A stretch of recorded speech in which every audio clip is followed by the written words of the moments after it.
கடவுளும் நீயும் ஒரு தாய் பிள்ளை இருவரும் தனி மறந்தானே. அவனுக்கும் உனக்கும் அன்னை இல்லை, அதனால் ஓரினம் தானே.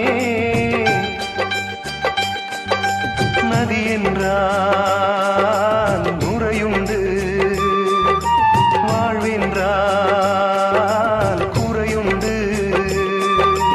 ஐப்பசி வந்தால் அடைமழை காலம், சிலராயுள் முழுதும் ஐப்பசி